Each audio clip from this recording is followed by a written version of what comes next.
Welcome to Career View. This is the podcast where we ask questions students want to know when it comes to pursuing a career path.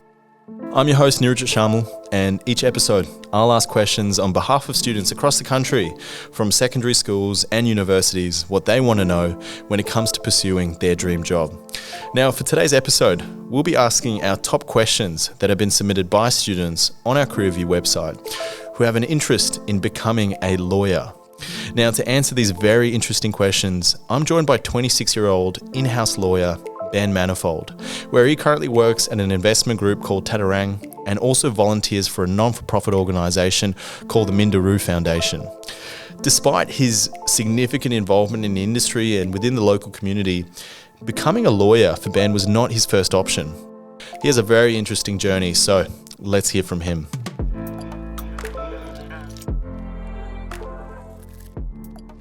And we're back. Ben, being our very first lawyer to ask our questions by students, it's so good to have you here and to finally hear your story. Firstly, just tell me, how is everything going for you?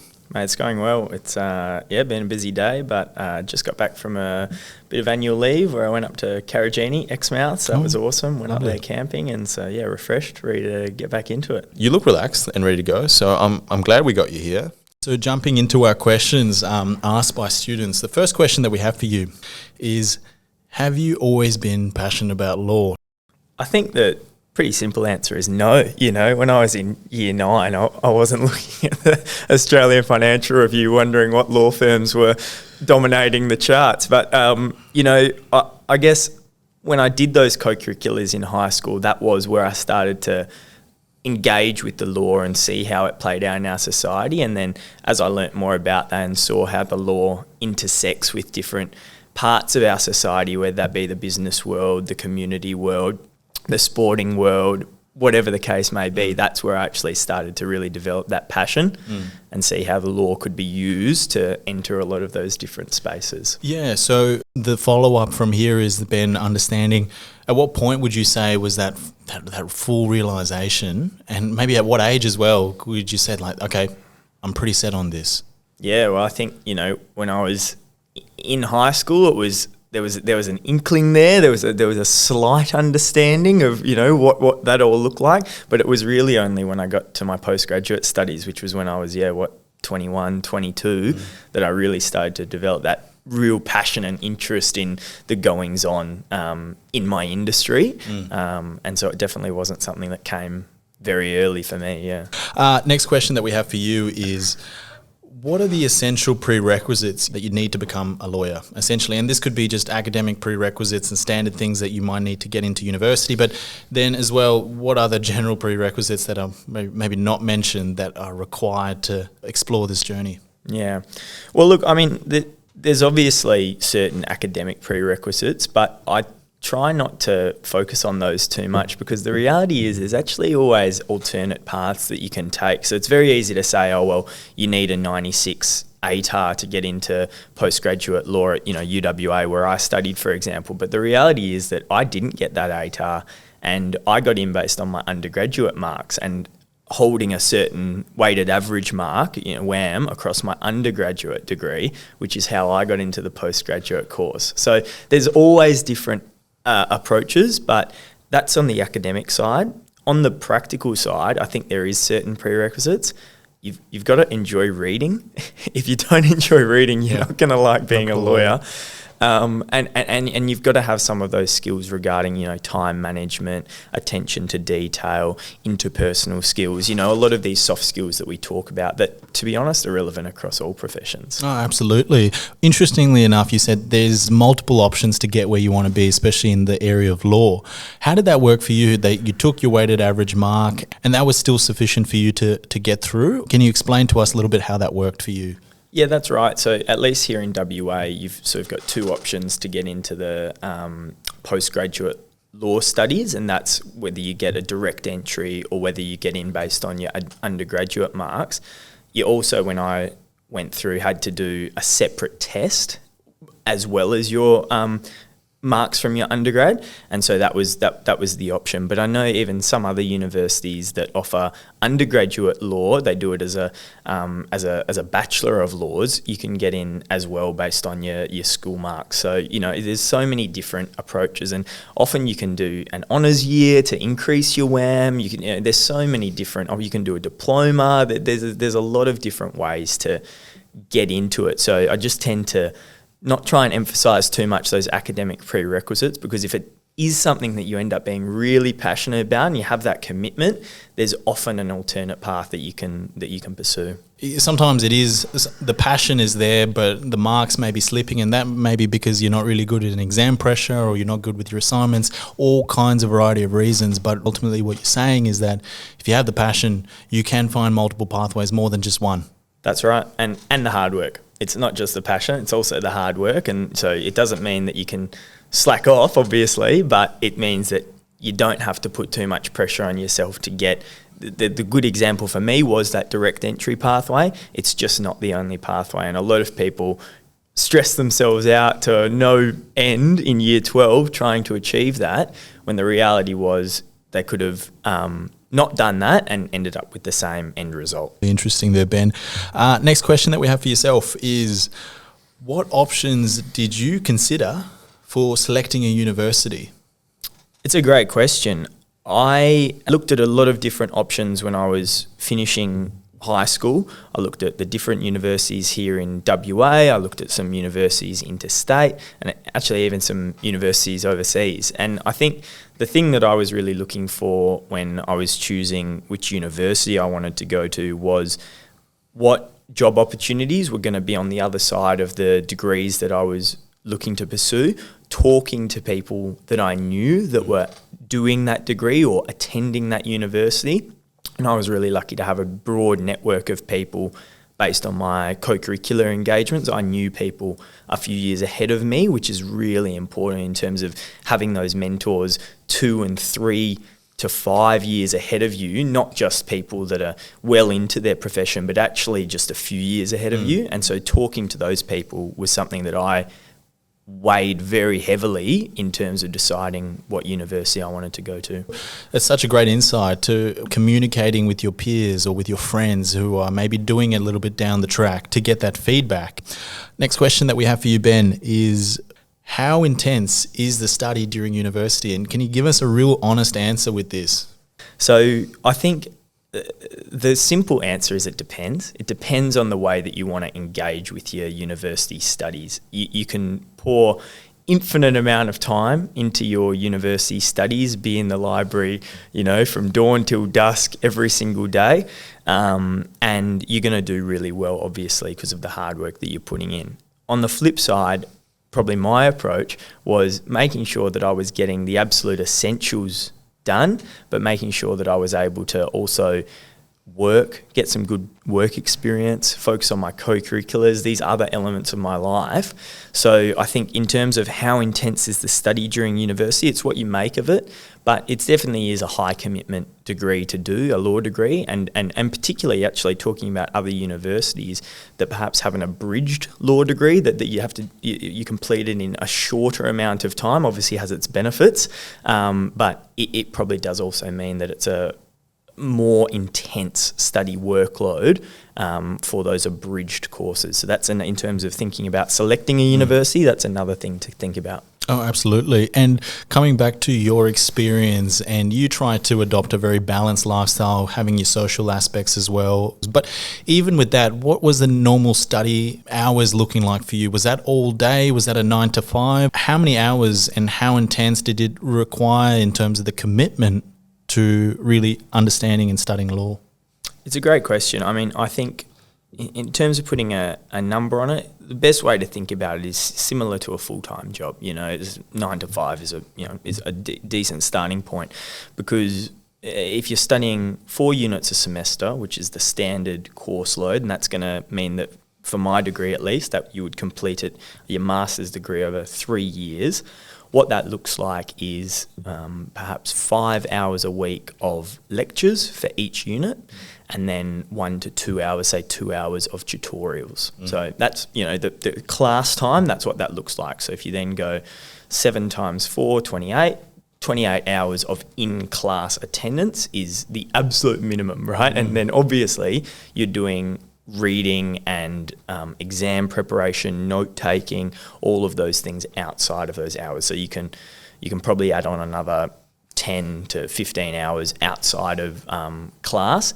as about a minimum to, get you by. So that's looking around, the 40-hour mark per week. And obviously as a uni student, that's across 7 days because, there's no days off. If you've got a essay due on Monday, that's the way to look at it. And it's then being able to say, well, okay, how am I going to find that time? What am I going to use the rest of my time for? And how do I want to balance those two things? I mean, I don't like to put percentages on figures around this, but if you had to take what you studied in university and how much you're applying in the real world, how much would that be as a percentage in the area of where you work as a lawyer? Yeah, so I guess to answer that question, I'd say that I'm a commercial and corporate lawyer. We call it front end. I work on a lot of contracts and a lot of advice work. And so I would say, day by day, I'm using, say, 20%, probably, 20% of what I learnt in my law degree. But that's going to depend on what comes across my desk that day. And so one day, on any given Tuesday, I might use 100% of what I learnt and probably more, 150%, because I'm drawing on more information that I probably didn't pick up when I was studying in terms of being able to answer a specific question that's been given to me on, for example, a mining law question or environmental law question. And so I'm having to draw on everything that I learnt at university, plus having to obviously do ongoing legal research and professional development to make sure that I'm able to, service my clients in the best way possible. Wow. And so it varies to some extent, and good to know that, those formative years of when you are studying, it is applicable to some extent in however way you want to choose it in your working career. Ben, next question that we have for yourself is, do you have work-life balance? I think I do, and I'm really proud of how I've been able to build that, because it doesn't just happen. It's not, you have it or you don't have it. You actually have to make it, I think, in whatever profession you're in, particularly the legal industry. There is a big focus on working and putting in the hours, particularly early in your career. And so you've really got to make that a priority and communicate that as a priority to your manager and also to your colleagues, and being able to say, well, this is something that's really important to me, and so I might have to leave work early on Tuesday and Thursday, but you know what, I'm going to make it up and I'm going to still be a really reliable team member that you can trust is going to get the job done.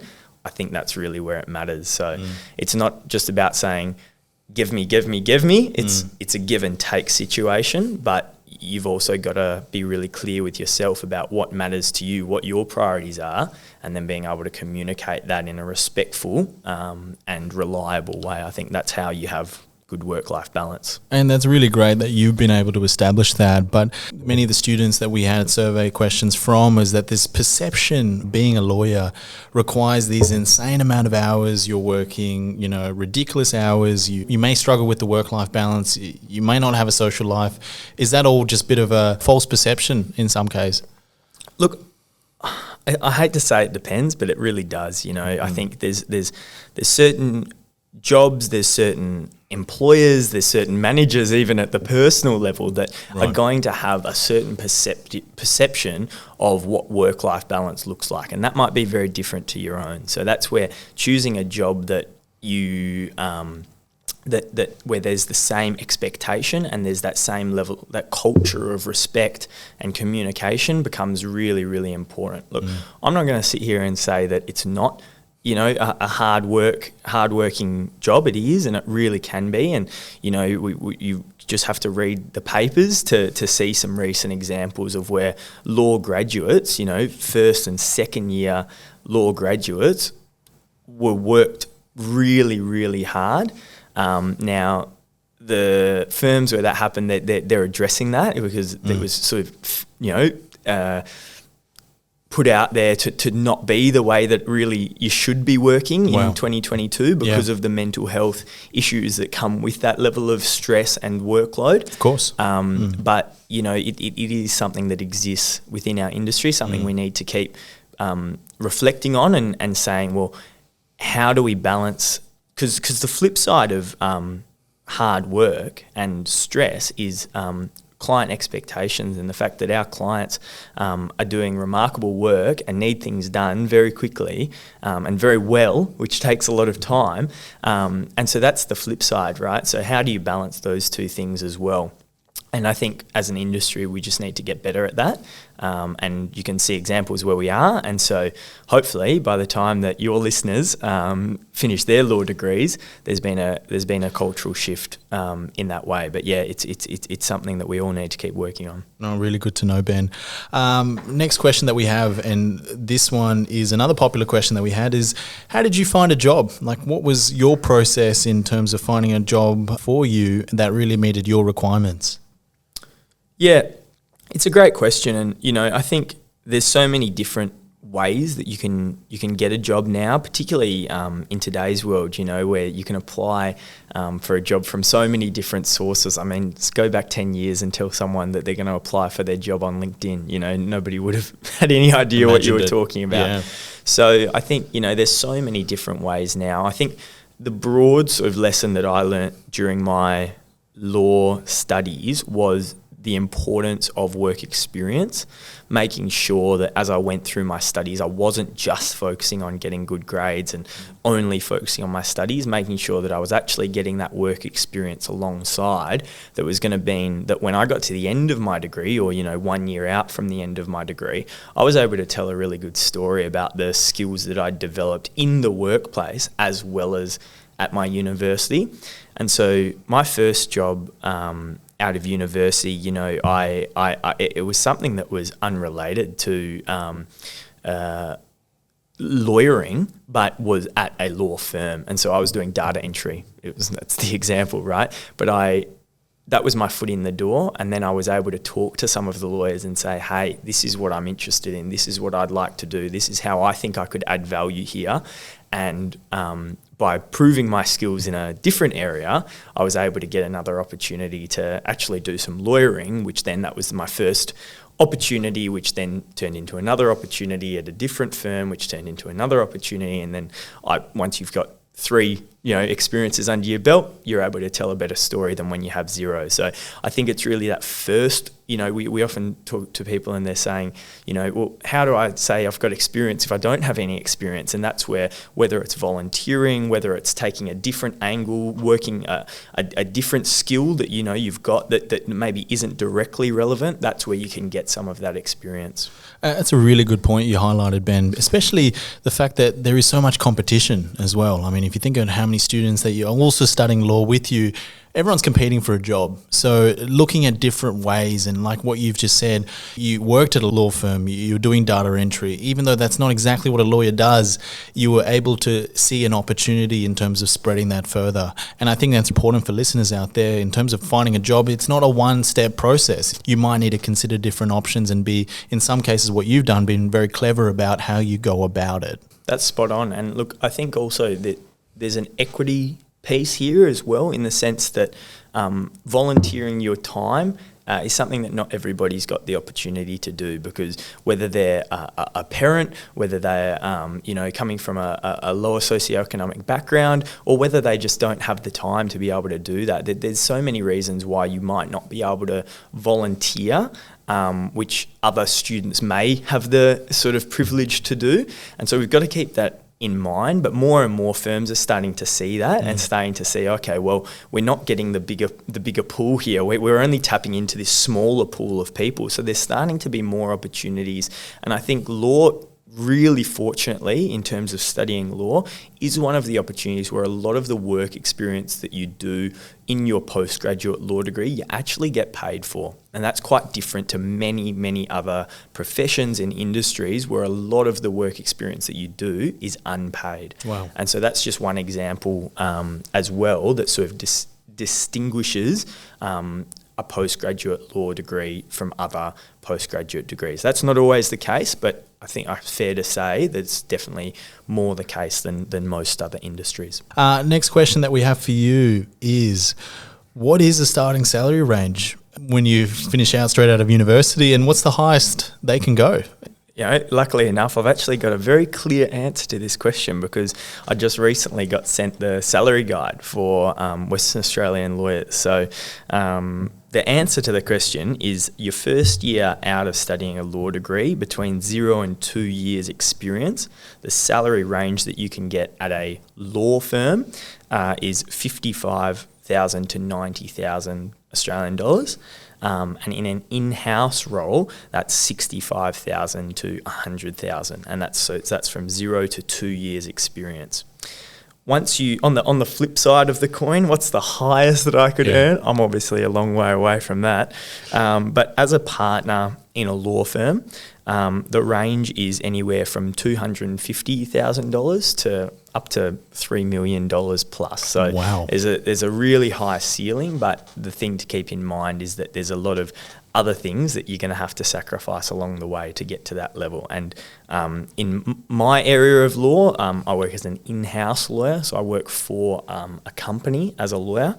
The range is anywhere from $250,000 to $1 million plus, and that's for anybody that's got 15 plus years experience. So obviously a very qualified, very well experienced lawyer. That's sort of the top end of the range, and obviously there's anywhere in between that, but that gives an answer to the question, I guess. Oh, no, definitely does. It's very clear, Ben, and I think that would be very insightful for all the listeners out there. But just coming back to you and where you're at that kind of 0 to 2 years experience bracket. With that salary range of where you are in that range at the moment, does it reflect of the amount of work and output that you do right now in your day-to-day job as a lawyer?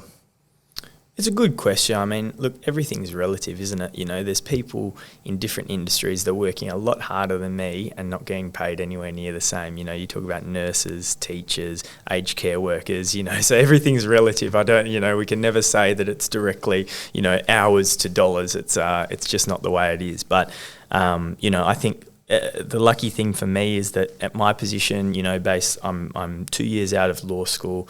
I'm very comfortable. I'm able to afford my rent. I'm able to live in a place I want to live. I'm able to buy a new surfboard, at Christmas time, and all of this type of thing. So it's definitely, for the hours I put in, I feel very well compensated, and I think most of my friends that I studied law with would feel the same way. Last question that we have for yourself is, what do you value most in being a lawyer? I think that the thing that I value most about being a lawyer is that you're a trusted advisor. And so with that comes a great deal of responsibility and a focus on, your moral and ethical compass. You need to make sure that that's top of mind at all times. But with that trusted advisor role comes the opportunity to be part of a team, and also gives you a foot in the door to a lot of the really interesting conversations that businesses are having. So as a lawyer, you're privileged with a lot of confidential information, a lot of commercial and confidence information that informs some of the most important decisions that businesses make. So being able to see that, be involved in that, contribute to that, to some of the businesses that are leading the WA business community, that for me, that's what I value the most in being a lawyer. And then I think that's from the work perspective, and from my broader community and co-curricular volunteering perspective, what I value most in being a lawyer is that I'm useful. I'm useful to organisations that I want to contribute to in many different ways. In doing a law degree, you learn about corporate governance, you learn about insurance, you learn about these really important issues that not-for-profits, charities, philanthropic organisations have to grapple with. And so I'm in a really privileged position where, the causes that I believe in, that I want to contribute to outside of my work life, I feel like I'm in a position where I can I can offer them, value and really play a role in furthering their cause. So for me, that's what matters the most. It puts you in a really good position to do that. Oh, absolutely. Really appreciate that honesty, Ben. And that wraps up all our questions that we have for you today. For our listeners who have more questions for Ben that did not feature on our list today and actually would like to connect with him, just visit our website, careerview.com.au. And this is where you'll find Ben's profile, and you can email him with more questions, which I'm sure he'll be happy to answer. And with every episode, please don't forget to submit your questions that you want to know to young professionals who've been there and they've done that, and can share their experiences with you. Ben, just finally, just any words of advice, anything you would like to say to anyone who's aspiring or might stumble themselves into this career path like you did?